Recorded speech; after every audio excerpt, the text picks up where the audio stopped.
Good evening. I'd like to call this meeting to order, December 10th, 2024. There will be an executive session held after the regular meeting to discuss legal matters.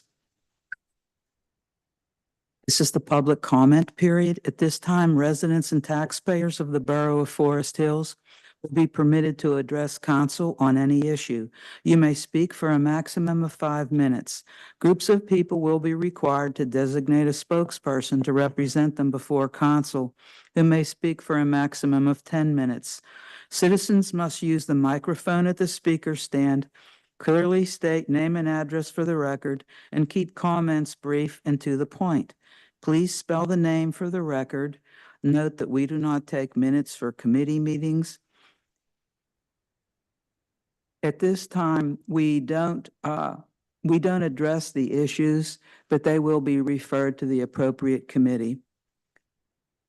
Are you here for public comment? It's all yours.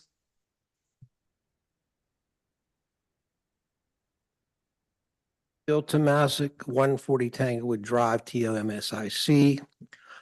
First item that I would like to address is the tree pruning.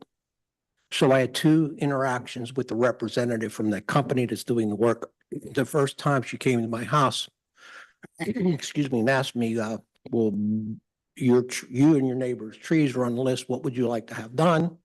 So I outlined, maybe 6, 7, 8 things. And she says, okay. The other day she comes back for a second visit and says, well, we can only do so much on the borough. And I said, yeah, I understand that. I said, but I don't know what the borough is doing because I don't have any RFP, but you do. So then she said, well, the rest of the things you would like to have done, we can do them at about $900 or $1,000 extra. I said, well, you have a written proposal of what you're talking about? No. I said, well, I'd like one before I sign off on it. She said, well, your neighbor already agreed to have hers done. And I said, well, I still want a written proposal.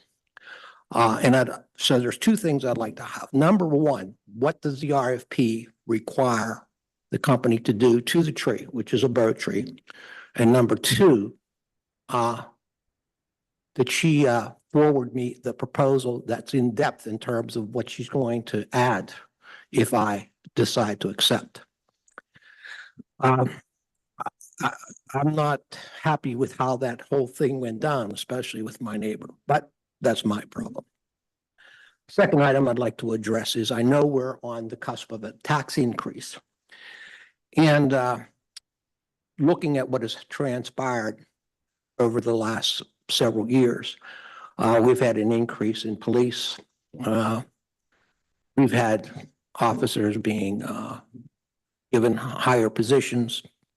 And the Public Works Office or department has hired again another person. So I understand that, taxes have to be increased to pay for some of these things. But we do have agreements with people on the other situations, especially Chalfont Borough. We provide them with police protection 24/7, 365. And if you go into the contract and look at how much they pay, they don't even come close to covering one officer of which we've hired. They have no administrative costs whatsoever. The second item we have is the Public Works. So my understanding is, well, we have so much work to do, we had to hire another Public Works guy, right? Well, when we do the work for Chalfont Borough, they don't even, maybe they cover one guy. But if it's a situation where we're talking about the amount of that we get from them, it's basically on a for service basis, no overhead to them, all right, which is associated with the work that we do. So I think we need to look at, especially that Public Works, how much we're doing and why we would have to have another guy. Remember, when you hire another guy, it's not a flat fee that you're paying. You're paying for all the benefits, vacation, et cetera, et cetera, et cetera. So I know you can't do anything about it now, but every year that contract is up for renegotiation. So I think you need to take a close look for the next tax year on both of those items. I mean, if we're going to get a tax raise, it's going to take us up to what? 9.5, 10 mils, somewhere in that vicinity. And they're like at 8.5, seems a little bit just a little bit out of joint there. And then the third thing I wanted to bring up is the fire department. So I don't know how this happened. But they let the fire department provide services to the borough of Chalfont for nothing. They don't pay a thing. As a matter of fact, they saved money because they didn't have to fund their particular department. So we have a situation where the fire department gets money from Chalfont via the state. So the state then, for 5 years, which they would help fund, then goes to our volunteer fire department, not to the taxpayers. So we have a $55 per unit cost. In that situation, they pay nothing. So, yes, Mr. Corbel. Oh, I'm sorry. I didn't know if you were raising your hand. Okay, let me just finish up. I think that needs to be addressed as well, because if we're paying $55 a unit, then somehow they should be paying $55 a unit and not get what we pay for everything. The fire department, we take care of all the buildings, the fire truck, et cetera, et cetera, et cetera. So I think that those three issues need to be addressed with that community. Thank you. Sorry for going over. I didn't know he was the official. Thank you. We both do. Paul, were you coming to speak?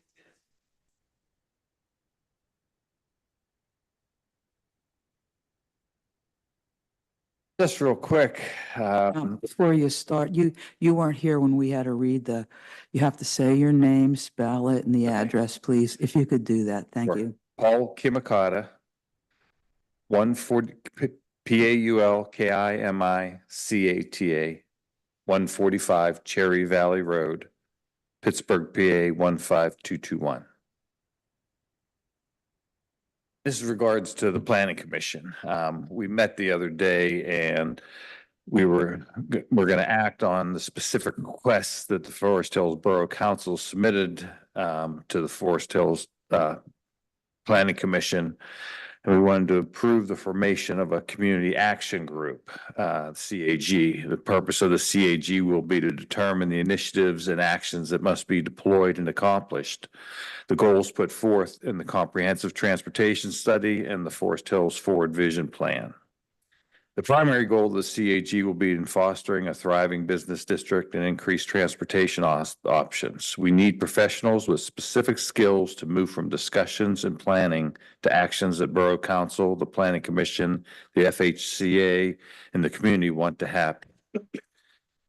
The CAG will be comprised of volunteers with expertise in discrete disciplines, including real estate development, public relations, finance, legal counsel, grant writing, architecture, community stakeholders, and political connections. We'd like council support and direction to identify possible candidates to be vetted by the Planning Commission, have the CAG in place for its first meeting in April of 2025, and move the initiatives developed by the CAG forward with appropriate finance packages and incentives. Thank you. We have that on the agenda tonight, actually. Oh, good. Oh, do you? Oh, good. Thank you. Okay, then, no other public comment. We'll move on then to finance. Mr. Bacon?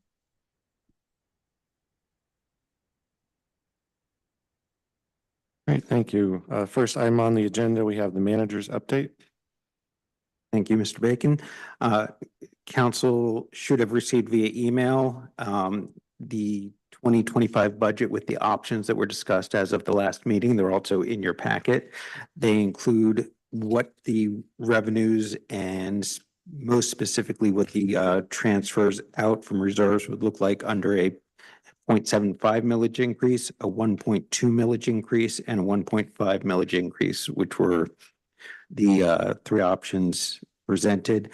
I will also just note that what is not included in here, my original budget proposal to council included a 1 mil increase that did dive into the reserves a little bit. So it appears that we're somewhere in between there. I don't, if council has any questions on what I've submitted. Happy to answer them at this time. This is more of comments. So as we worked together, Mr. Abrams and I during the year, when it came to grants, if there was a match, I would ask, do we have the money? Yes, we do. Then when it was for the police sergeants, which would be additional monies, I asked again, and that was fine. And then I asked another time when we started the finance discussions about, is our bond rating in any peril? And the answer was no. I would just like to have that on the record. Thank you. Can I ask a clarifying question on that? So that's referring to things all within the. Can't hear you. Sorry, can't hear you. Keep talking. Talk louder.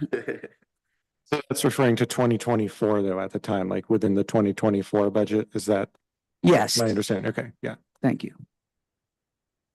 Well, I think actually what maybe the question should be going forward is either, do we absolutely need this? And with the expenses, of course, and if we do, will this make us again have another tax increase? We need to start thinking this way. And Mr. Watkins had made a statement that if there's more money, people will want to use it. And I can tell you from working at Pitt, if there was a department and they had money left over, they felt it was theirs and they'd start buying stuff at the end of the year because it was their money. I don't know if we're any different, but it is something to note. Maybe we just wait this one out for a moment. Could be just about. If it's not getting picked up on their microphones, the Wilkins VFD siren is There we go. overwhelming. There we go. Okay. Just to note and kind of looking backwards, having spent a majority of my career in nonprofits, I very much understand the use it or lose it philosophy. And we used to do the same thing.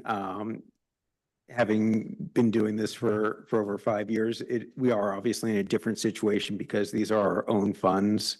And I would actually really hope that council and myself as the manager would have enough discipline to actually keep savings that are needed for things and not go and just spend it because it's sitting there at the end of the year, unless there truly is additional monies that can be spent. But we need to make sure we keep our reserves. And the only other thing I want to note is, Madam President, you are correct. I did note that, or state that we did have funds and we're going to run about even this year. All I can say is it took a very long time to figure out exactly where we were, based on the complexity of the prior budgets. You'll find that the 2025 budget, as you viewed it, and even with the other funds and working with our auditor, are going to be much simplified and easier to tell exactly where we stand on any given day. Also on that subject, speaking of the 2024 budget and, you know, questions of do we have money and all that. Maybe Mr. Abrams, if you can answer this, you know, kind of reasonably at this point, how close are we to winding up where the projections expected us to wind up at the beginning of the year?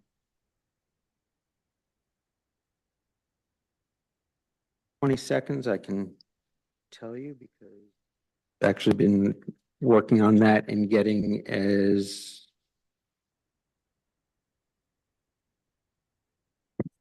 close as I can based on the fact that we're about a week and a half into the final month. Part of the context I'm looking for here is that I believe we planned in the budget, everybody expected us to be drawing from reserves significantly this year. And I want to just have context of were we at least on target of where we thought we would be for this cycle that we're just nearing the end of. What I can tell you is, other than this being a constantly moving target, because it is changing, based on every bill that comes in right now, we're looking at a small overall deficit, probably around $70,000, which is the remaining encumbrance for the Westinghouse Lodge, which, if needed, that can be likely taken out of the building fund, as it is capital improvement project. If you exclude that, we're probably looking about a $2,000 surplus without any additional funds out of reserves that I can tell. I will put one caveat in that. The treasurer and I were talking to the auditor today. He's actually got to do a bunch of calculations to actually figure out where we are, because of the way that we have previously tracked capital expenses as a deficit. That he's actually going to be doing some calculations and providing the journal entries to us over the coming weeks, so that we can have, excuse me, have a level budget across all funds and not show that deficit that we showed in 2023. I have a question for Mr. Corbel. I believe Mr. Tomasic said that the public works and the police contracts with Chalfont are negotiable every year. Is that correct? No, I don't believe so. I believe the contracts are for 2 or 3 years at least. So, yeah, They're a 3-year. it's a 3-year deal. So, So do we know where we are in those contracts right now? 2025 is the next one that it, Yep. yeah. I would also just note, because we're talking about that, the borough did not hire an additional public works person. We filled a vacancy when Mr. Thielacker retired. Otherwise, no additional positions have been added. Mr. Erbaldinger, I believe sorry if we net missed we you are- for a while. No, it was not long. I believe actually net we are down one public workers, because with retirement, Jimmy Thielacker retiring, and so we actually hired one person less than we used to have in the previous years. That is correct. And we were, for 2025 budget, we removed that position and are not planning on funding it. That's part of how we balance the budget. But I think the other, this, I'm gonna ask Seth, because might be something you can pull up for a moment, and then we'll go to Mr. Baruchi. So do we have for 2024, the equivalent number to that net reduction in reserves at the very end of all of your statements? That is kind of just for the actual operating funds, or is that what you were alluding to with the auditor and? I'm Changing waiting. statement. Right now, it looks, I say it looks like, based on the November treasurer's report, that we're going to have about $218,000 left in the unencumbered reserves, which is more than I had expected.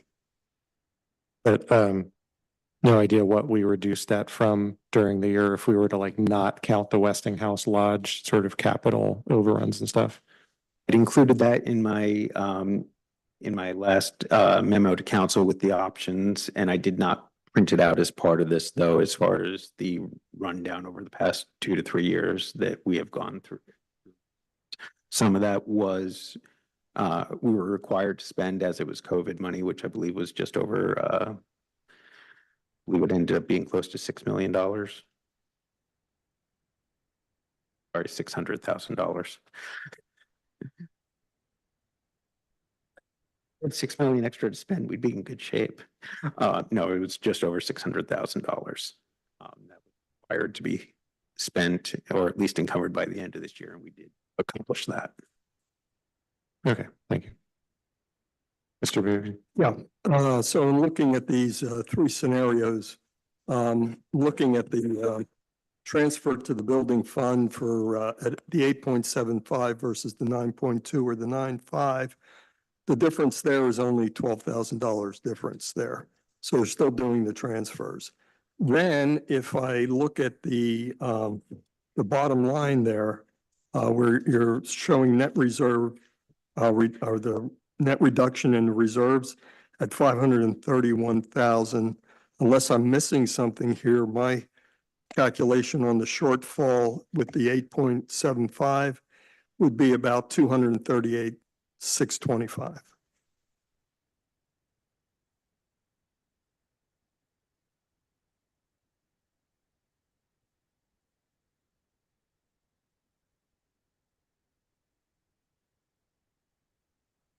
Is it the solar? Now, even if you wiped out that solar account, I mean, looking at the solar account and the $12,000 difference there doesn't total up to 531,000.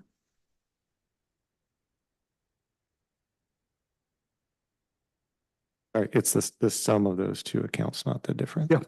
Right, the sum of those two accounts, and then as I had also noted in the original memo, the contingency which had been reduced in the last one was increased, and actually it's in here as well, brought level for comparison.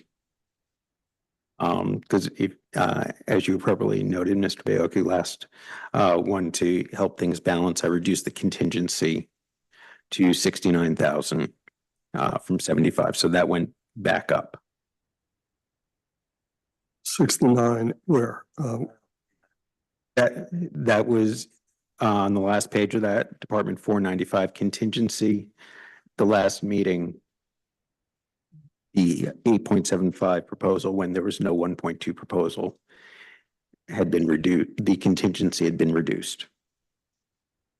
It's still 75 here. It is on the papers that we have now. I increased it so that we could have a true apples to apples comparison. No, Okay, a reminder to use the mics, please. I still don't see where this major difference is, Mr. Abrams. I mean, 531, I don't understand. I'm missing something too, because Are we all looking at the change on the first page of the millage? yeah, Okay, so I mean, there's 100 between the 8.75 and the 9.2. There's $164,000 right there. Correct? 164. 3.2 million to 3.38 million. no, but you're counting what we're not getting as a shortfall, which Well, doesn't, so there's money there that is, there's a difference in there. So yes, the transfer from the building fund, and there's a change in the transfer from the solar account. As was also noted, the solar account has some flexibility as far as what it can be used for. So we're using primarily the building fund to pay for the purchase of the solar panels, leaving the solar account as more flexible reserves. but it still doesn't come up with the 531. I think maybe I can, 226, 596 plus 305, 029 is $531,000. so the net reduction in reserves at the bottom, that is only coming from those two lines that are the highlighted yellow, the solar account and the transfer to the building fund, because those are the reserve accounts. Right, and those that don't are add here. up. 305,000 and 226,000 do add up to 531.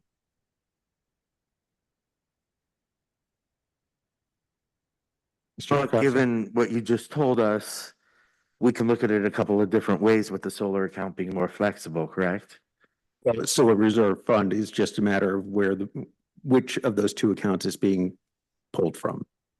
But those are both reserve accounts. It's essentially the first one that we would pull from to transfer into the well, to transfer out of reserves, yeah, rather than the building fund. Because the solar account is technically meant to be buying the solar panels. But it's not hard locked to that. Whereas the building fund is, well, it's a building fund is linked to some sort of capital purchase. Correct. So we're essentially pulling out of the solar fund first, and then the building fund has a little bit of wiggle room. Yeah, the way it's designed is that it would primarily actually pull up to that 300,000 from the building fund to cover things, and trying to leave that more flexible reserve in place as the millage went up. Mr. Erbaldinger has his hand up. Thank you. I just want to point out, all three budget versions are balanced as we legally have to, but taking money out of the solar fund is a huge, huge band-aid which you can't do every year. You can probably only do it one time if we do the 8.75 mil. So it's balanced, but not really. Long term, at least not. So taking out of the solar fund doesn't help us long term. To add on to that too, this is assuming that we're still going to be having that money in the building fund to buy the solar panels next year, which is a huge cost benefit to the borough. I think it was, I forget what the net gain was, but it's several $100,000. That is just over $250,000 over the expected life of what we would be paying otherwise. Yeah, so if we do not have that solar account on hand, or really it's the now last little bit in the building fund to do it, that is a very significant loss in the long run. That is going to cost us quite a bit of money. So we should not consider that free money or something that we should be messing with, in my opinion. Outside of potentially, a little bit of movement to smooth over your deficit here.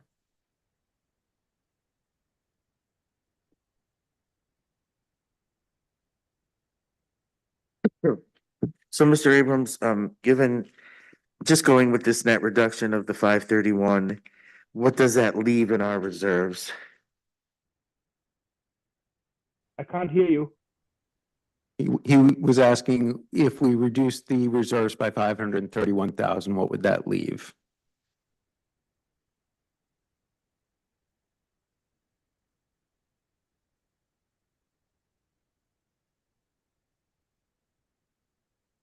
Get a moment to pull those numbers up.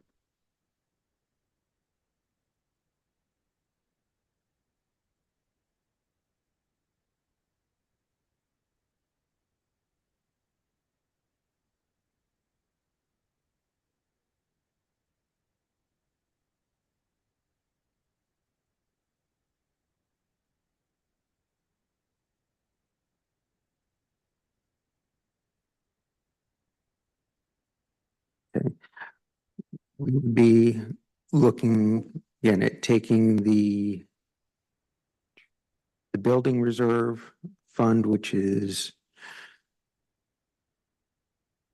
currently at about 510,000.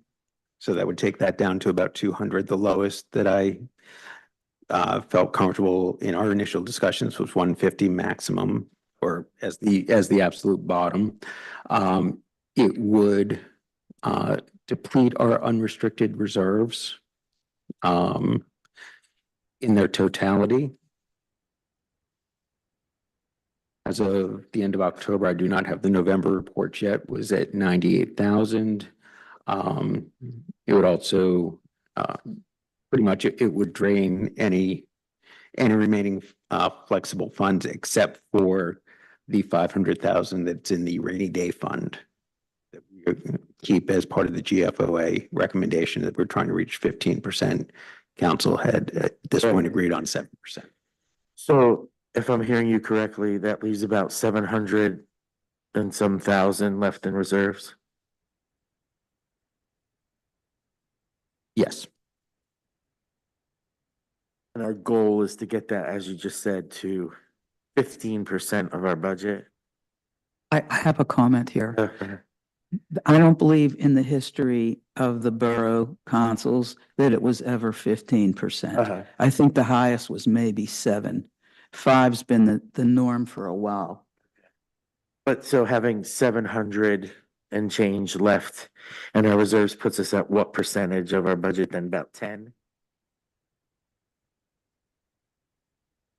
I know that's probably a more complicated question, but It is because generally, like the building fund and Right. capital funds are not considered part of that reserve.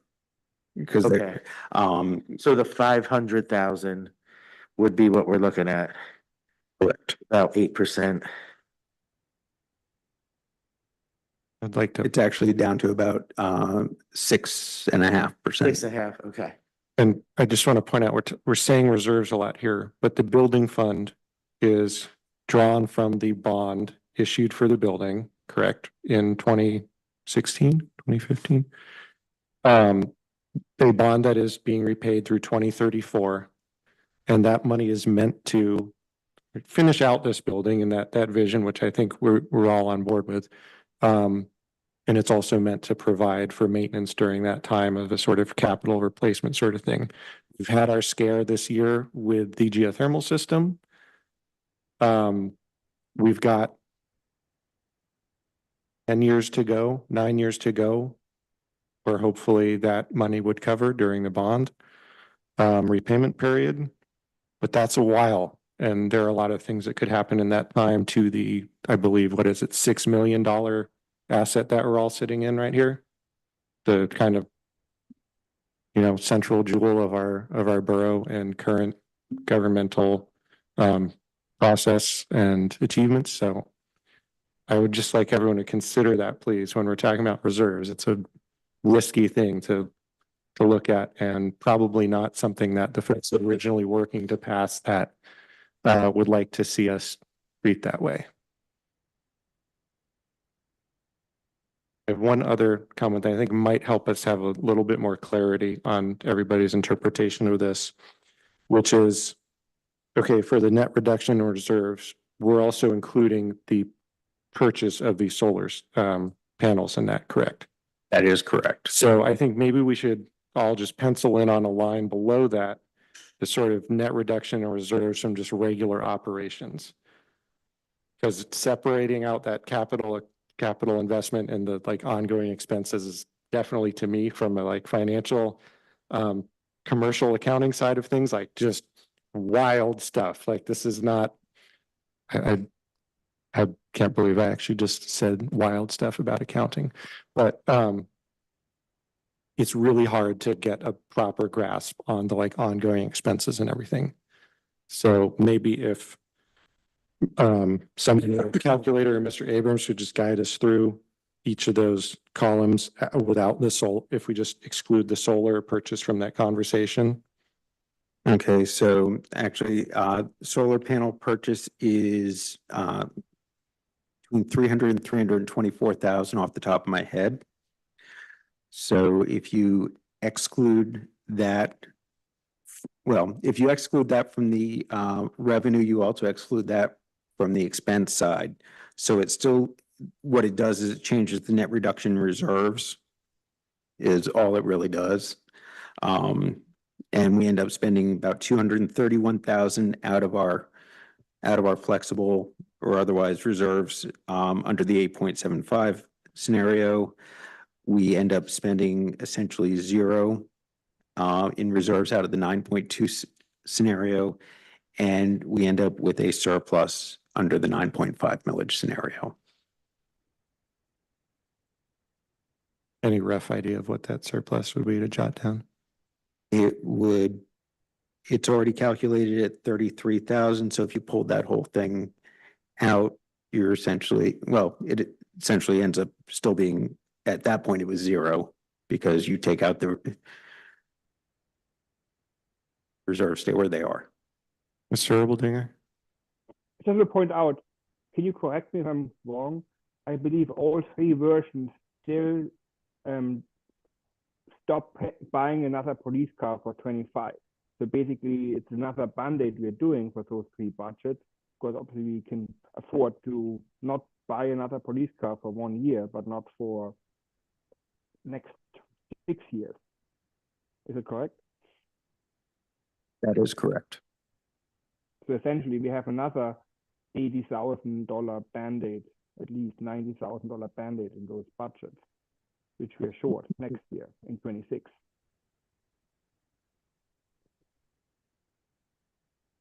Do we have any other questions? Verification going down? Okay. I have an additional proposal or option just that I think might be worth considering. I can, apologies for this now already. I feel like the question here is right. We've got 8.75 is the low end that several people are committed to and has been discussed as the low point on this. We've got 9.2 that I know going beyond that is a non-starter for a lot of us. I feel like going above that is off the table, but we have a sliding scale in between there that we could look at with the context of, okay, at 8.75, we are pulling 231,000 out of reserves. Out of reserves. At 9.2, we're pulling 0. And one suggestion I would have is to trust in the collective wisdom and take the average of everybody's last stated positions and consider that as something that is a middle ground that, if I am correct on where everyone last time was, it's 0.91 as an increase, which, I mean, it's obviously not what I'm happy with, but it is something that at least shows some acknowledgement of the risk from my side of the argument, and also acknowledges that we are trying to even this out for our residents and that using some of that reserves is a priority to do so for the majority of this council. And I think that's a number worth considering. And it's also something that Mr. Abrams could just plug in the spreadsheet and have results for us to consider in a matter of seconds. We won't be able to see that though in a spreadsheet. I mean, we're just getting numbers now and we're not able to view it. I like the idea, but it's just, you know.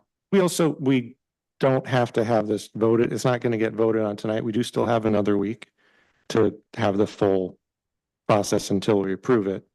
We won't be meeting again though, so we have to have something at the business meeting to vote on. Yeah, but we can have some sort of tiered options, correct, for the process to do that?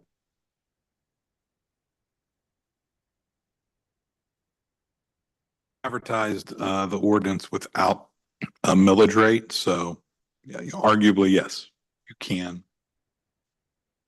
So then Council meeting. we'll be listing all these different rates and saying, okay, can we have a voice vote, please? Or show, you know. Someone would make a motion for one of those.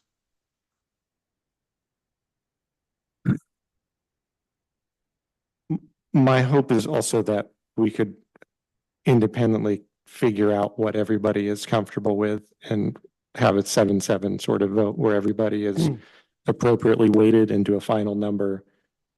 If people are on board with that, just as this is a proposal that I think, you know, discussing the merits of that sort of decision is one important step of that. And we do, I'm not sure when hands went up, but we have several. Mr. Erdeldinger? Yeah, essentially what Ian is proposing is to add enough to eliminate the 9.5 mil column and to add a new column, I don't know, 0.89 something. And I think we have enough, then basically we will have 0.75, 0.9 something, and that other one we had today. So we have 3 options to choose at our business meeting. And we have to vote on that anyway. Mr. DeCosta next. President, I understand what you're saying, that we need to, you know, look at this in more detail with the newer rate. two points. One is going to 9.1 is going over 1 mil, which personally, I was willing to support. Can I clarify real quick? I'm sorry, I may have misspoke. The average of at least the last thing when I individually spoke with people is a 0.91 increase, so it would be 8.91. It Yeah, would be I the mean, point there. So it's not a more than 1 mil. okay. Yeah. So, okay, that's less than 1 mil.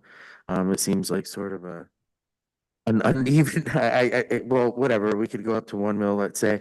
But could we just, if Mr. Abrams were to plug something in right now, just to get a quick understanding of like what the reduction in reserves would look like and, just quickly see if it's even worth considering.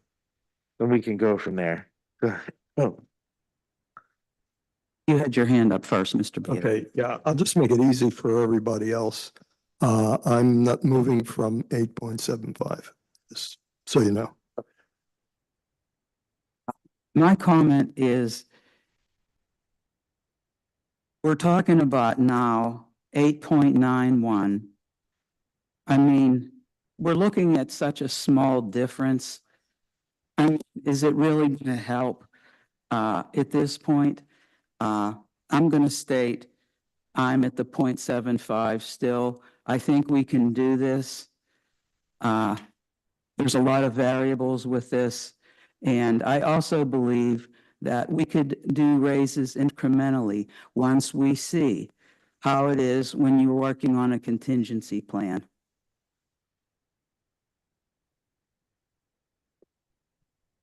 Mr. Erbaldinger? I was in favor for that 1.2 mil increase, but I would be willing to compromise for that 0.91 increase. My personal 2 points on this are that we're under the assumption that it's going to have to be somewhere around 9.5 for 2026. Following the general projections and everything we've been following, it gets us more than halfway there, which I feel is a better, just if you're going to do it, I'd much rather have a smaller increase on the second one than a bigger one on the second one. And the reason why I am happy with any sort of motion is that any sort of movement above the 0.75 continues to reduce our draws from the reserves and risks. And while I'd certainly like to have less risk there, any reduction I'm very happy to see. So that's my standpoint on it. Mr. Lawrence, is there anything you'd like to add or further question? I don't think I have any questions at this point now. Mr. Erbaldinger? I wonder if Jack is willing to disclose what he's leading. It's not non-committal, but what is he 0.75, 0.9? What is his thinking behind all that? I'm still holding with the 8.75. And that's the assumption I had within that 0.91 average of everybody.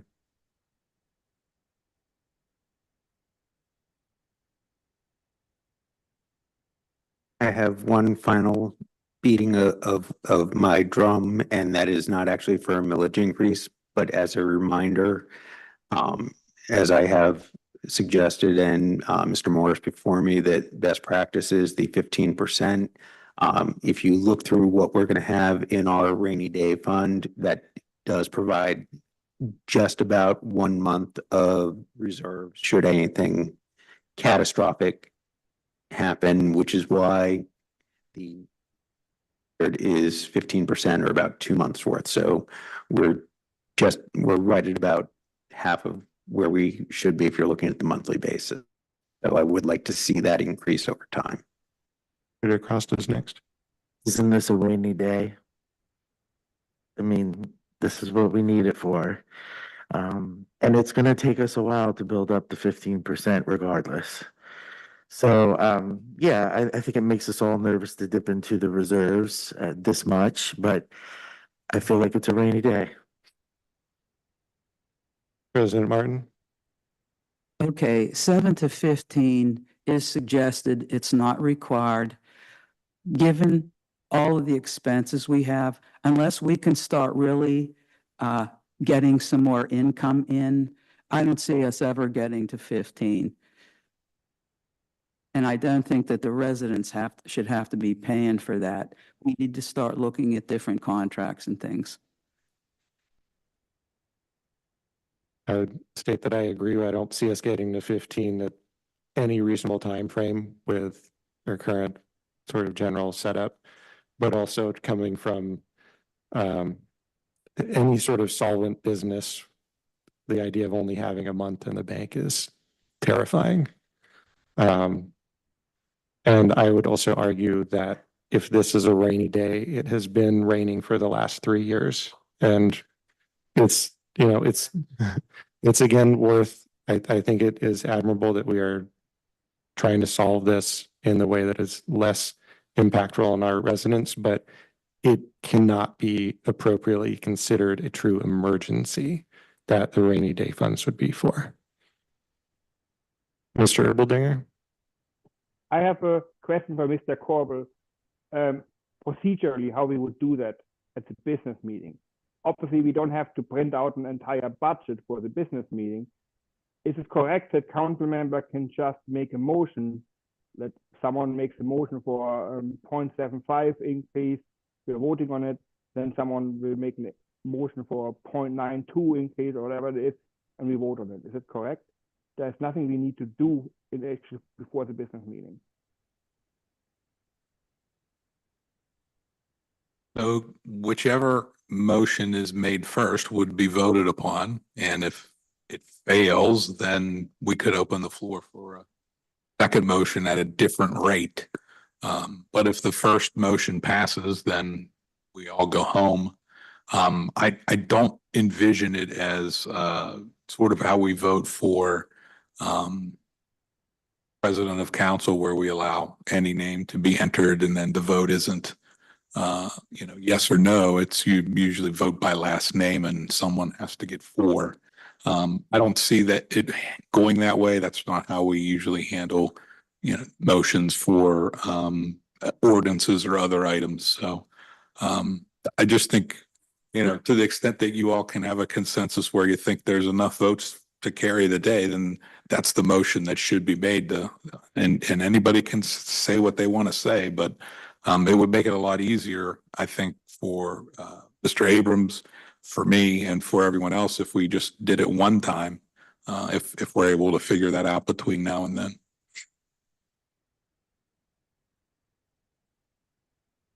But I don't think we can't vote today, so. Okay. We can't vote, but we can say how we're leaning. Do you want to do that? I think that's fine. I'm on board. Do you want to start? Do we want to say, if we're on board with the 0.91? Or sorry, let's only say the final millage number to just That you avoid want. any conclusion that you want. I want the 9.2. 0.75. 0.75, 8.75. Let's be 8.75. clear on this. Mr. Erbaldinger? I would be willing to, I think I'm 9.2 as well. But if I would be compromising to 8.92, but that's not an option, I guess. Mr. Lawrence? 0.75 as well. That's 4. And as of last meeting, Mr. Watkins was also very clear at 8.75. Right.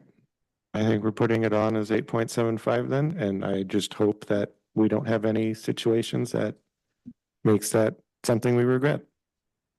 I have enough sleepless nights about this. Let's not end on this, okay? Can I just ask Mayor Porco, with us going that direction, do you have any thoughts that you'd like to add to include your wisdom in here? I don't know about wisdom.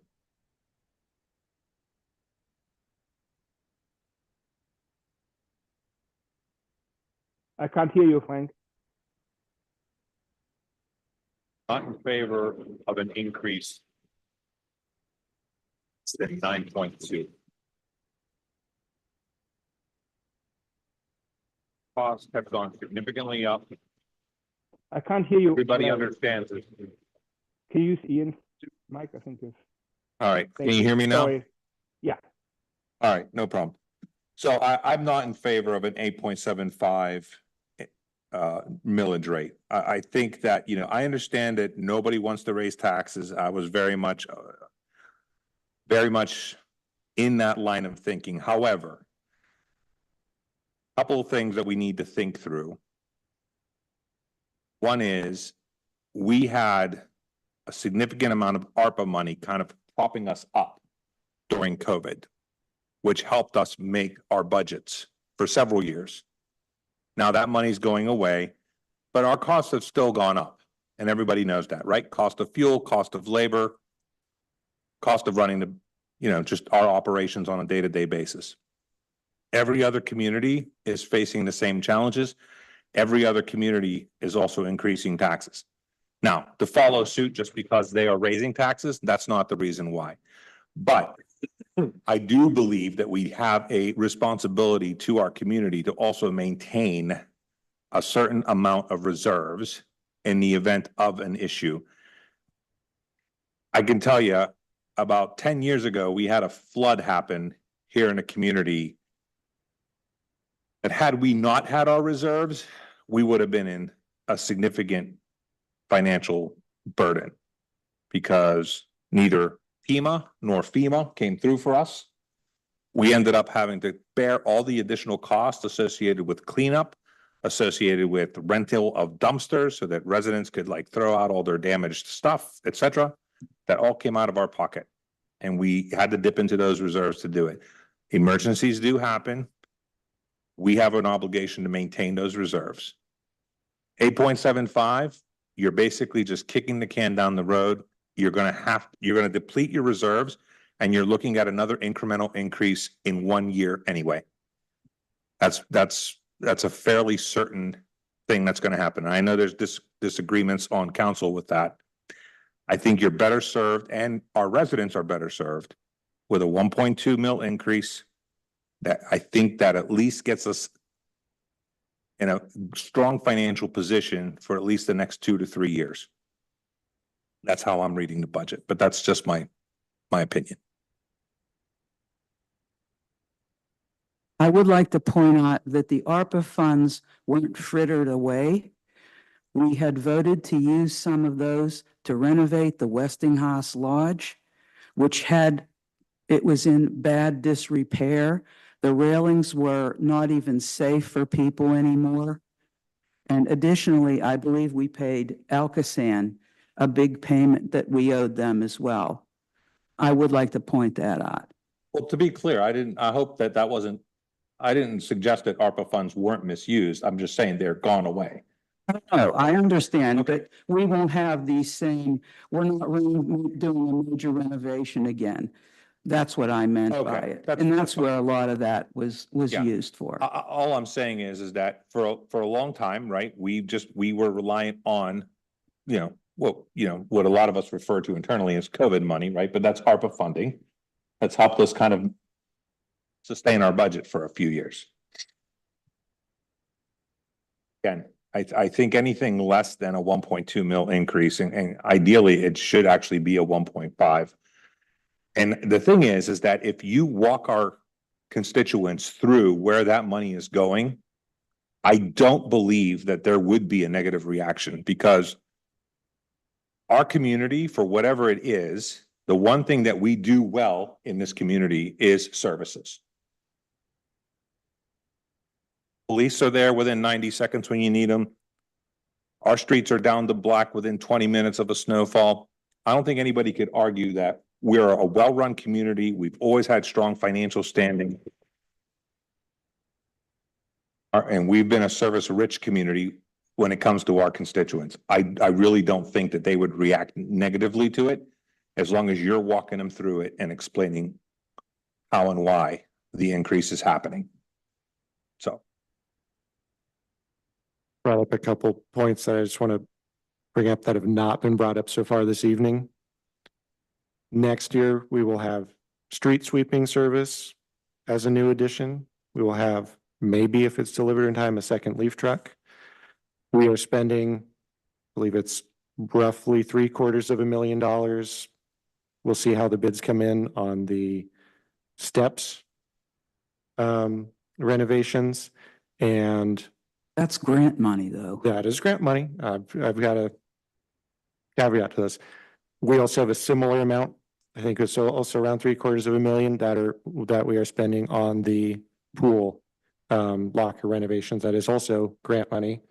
We have over $200,000 of grant money that we are spending on the park, in the main park, repairing things and some new equipment. And if we all think back to the Westinghouse Lodge and surprises and overruns, that is something that our reserves could likely be in demand for. And if we have one of these grants coming in and there's some small incidental costs, that is a make it or break it, that's going to be a really hard pill to swallow at very high risk.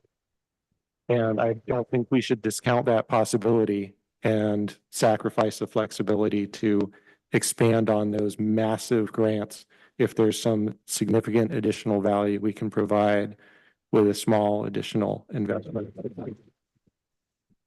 So can I ask the question? Has anyone's mind changed? Are we still with the same rate? 8.75. I'm standing pat.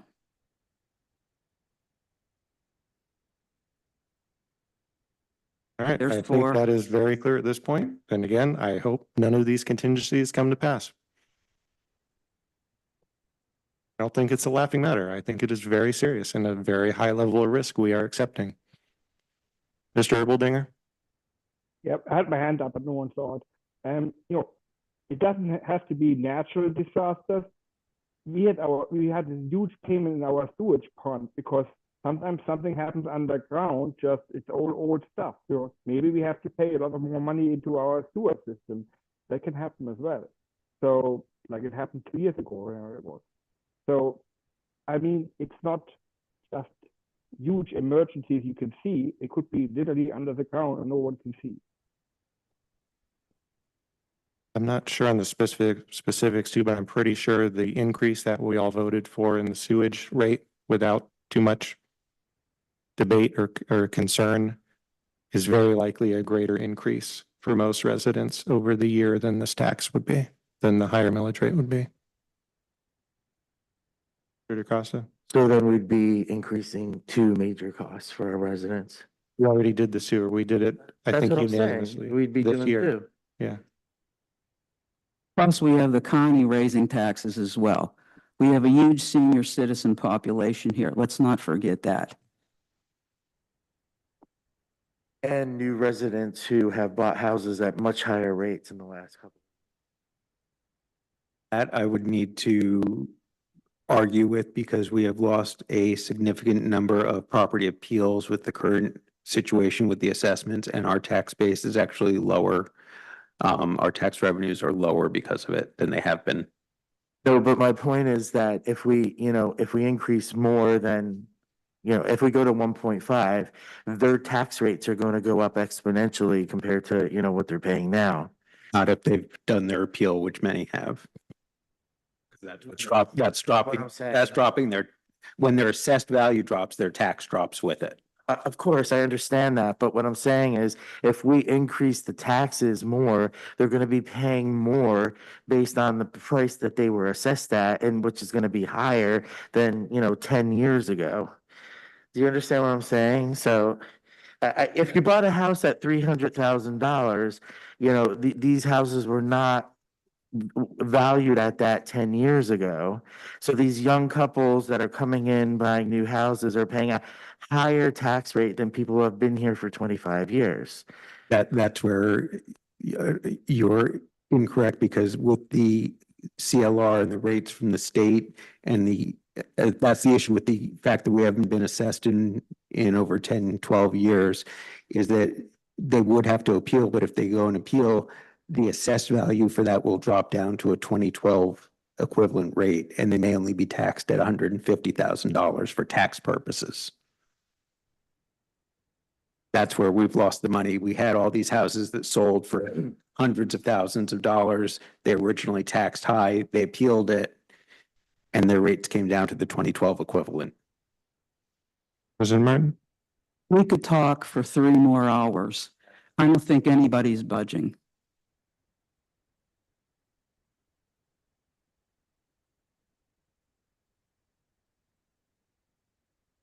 All right, I think the objectors are pretty strongly on the record at this point.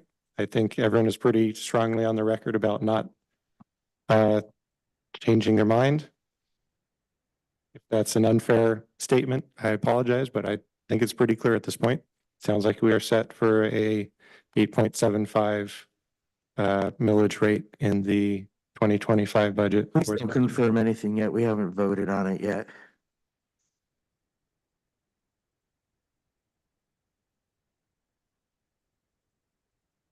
Can you explain what you mean, Mr. DeCosta?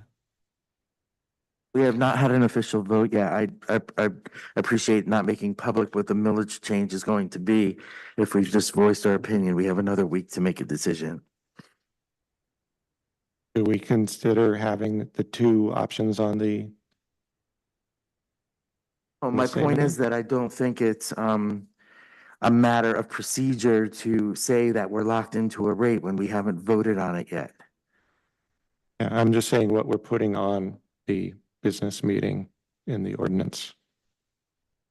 That's what we usually do, isn't it?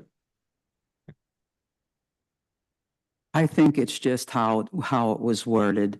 We're okay to proceed then, and if that's the end of finance, would you let us know? That's the end of finance. Thank you, everyone. Thank you, Mr. Bacon.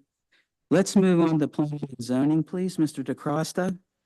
Yeah, so we just wanted to discuss that we're really happy Mr. Kimikata came tonight, and that we're starting to have discussions with them about how they can help us really think about the development of the business area. I haven't been able to attend the last couple of meetings, but I do plan coming in the future. But I look forward to discussing this proposal that he presented tonight with experts from the area and how we might be able to increase our tax base with some businesses in the area that, you know, and getting some of these buildings populated that haven't been in a while. So I think we have a number of experts on the commission already, but it's just a matter, you know, it's going to take time. I think your goal, you said, was April, is that right? To get a group together. So we're starting to make some progress, and I think that's really good news. I didn't know you were able to attend that initial meeting, so I didn't know if you wanted to add anything to that, Madam President. I believe that's under the manager's update, Okay. isn't it? No, I have it as a later item for either you or I. Okay. Yeah, go ahead. Go ahead, Mr. I was happy to be invited and participate in that meeting. And honestly, just to kind of echo what Mr. Kimikata said, it looks like we've got folks who are interested, who are committed, and who are bringing some talent. So as long as council can put its weight behind them moving forward with forming ideas and then backing some positive change, I think we have an excellent opportunity here. Yeah, I'd just like to say thank you to Mr. Kimikata. Also, I think this is a really thing and potentially great initiative, and I appreciate it. yeah, the willingness to, you know, really step forward and dig into this is great. So. And I'm sorry, Mr. Abrams, I did skip the manager's update, but I see that you have something here. Thank you, Mr. Costa. I just want to make all of council aware that we have had an application for a zoning amendment from folks who are considering buying the property that we know is Drew's. I forward this to our solicitor for planning and zoning, and Ms. Stewart has indicated that actually, based on the application, it needs to go in front of the planning commission.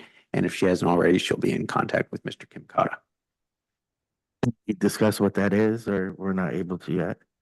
Well, as I believe council has encountered in the past, that property, which is currently a restaurant and in a special zoning district, I can't remember off the top if it's S1 or S2, is not zoned for any type of automotive use such as currently defined as a service station, which under the current definition also includes a car wash, which I believe the potential owners are still trying to do. So they're asking for a change to the zoning ordinance to allow for that to occur. Fronted with this earlier this year, I believe. Is there, I think last year. Mr. Graham from Dillon McCandless was here representing. Steve, I can't hear you. Oh, I'm sorry. I guess I just wasn't close enough, so. Yeah, put it in your mouth. Yeah.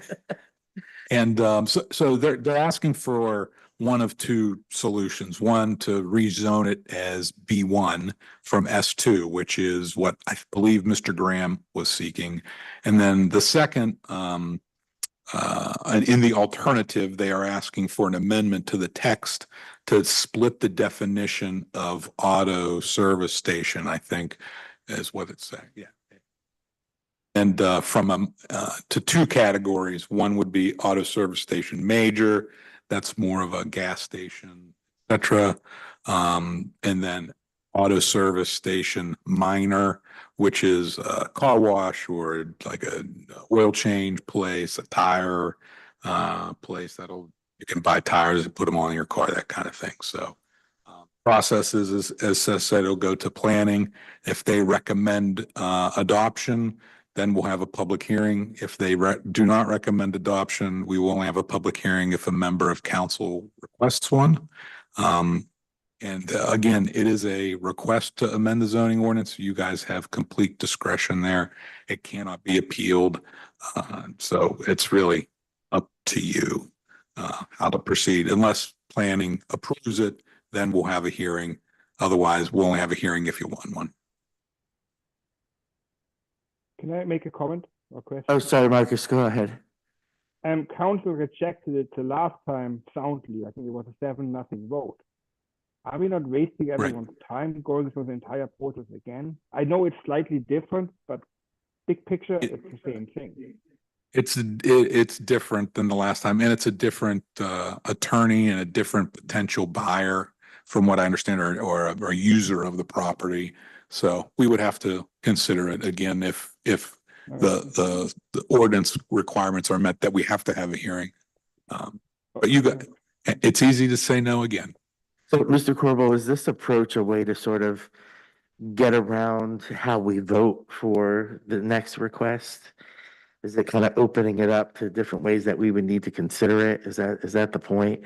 Well, they're just trying to get, so the property's been on the market for several years now, and they claim the only interest they're getting is in these types of uses: tire stores, car washes, oil change places, and that the only way they'll be able to sell it is if you change the ordinance. So they tried with just the zoning district change. Now they're trying that again, plus this additional text change.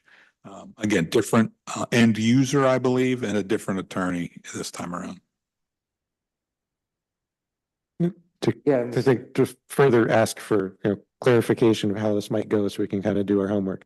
So the two ways would be to either change the special zoning districts particular to that property's requirements, or or to change it to a different zoning status. So the big map on the wall over there would have a little new, I guess, purple box on it. Okay, thank you. Anybody else? Okay, I think that concludes my report, Madam President. Thank you, Mr. DeCosta. Okay, moving on lastly to Committee of the Whole. Mr. Abrams, may we have the manager's update, please? So I'm going to start with good news that is not on here, received today. Not unexpected, but still good news is we were accepted as a 2025 Banner Community again, through our annual application through the Allegheny League of Municipalities. So we continue to meet the requirements of that and in the email, I include the code enforcement report that was received. And it's about 30 pages, so I did not print it. There were no, I can tell you the Environmental Advisory Committee or Advisory Council is planning their events for the upcoming year.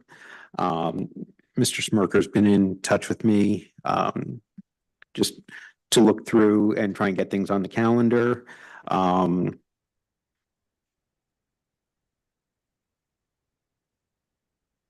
can't hear you.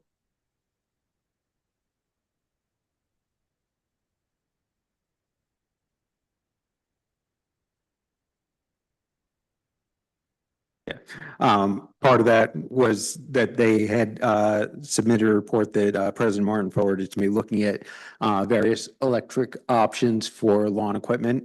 And I know I actually learned some things in looking at it because I did not realize the market had grown as much as it had. So that's something we can start to seek grant funds for potentially. Yes, and we're not buying anything unless we get it paid. Totally by the grant. I want everyone to know. The Arts and Culture Advisory Council has fully formed. They've chosen Phoebe, I'm blanking on her last name. Marshall as the chair of that advisory council. They're going to be meeting regularly. The Tree and Shrub Committee, Mark Hybach, and the whole crew continue to be extremely active, working with me, working with the arborist to keep things moving. There have been no updates from Parks and Rec. And additionally, from the Environmental Advisory Council, as there previously was a resignation and council appointed the alternate to a full membership, we do have a letter of interest from Sarah Lee Coffey. She had originally submitted an email with some basic information. I have included in your packet her resume and bio for future consideration as an alternate. Oh, Mr. Bioki? Yes, in addition to that resume, we need some information as to the intent or why that person believes that they're good for the Environmental Advisory Council, some background in that area. Mr. Bacon, did you have your hand up? Yeah, just kind of procedural on the reports here. I know until maybe now, we had some of those council reports just scattered amongst the various other committees. And I am absolutely comfortable with Tree and Shrub moving permanently and only hear from borough property. Is that kind of the plan going forward to just contain those in? It was just because there's no more liaisons. Yeah, I was figuring that was the reason. And it makes sense. I just wanted to make sure we were all recognizing that. Madam President. Oh, I'm sorry, Mr. Bioki. One more question. The Arts and Culture Advisory Council, they're meeting, are they doing minutes and submitting those? Yes, they will be. They've had their initial meeting, so they have not had any minutes approved yet.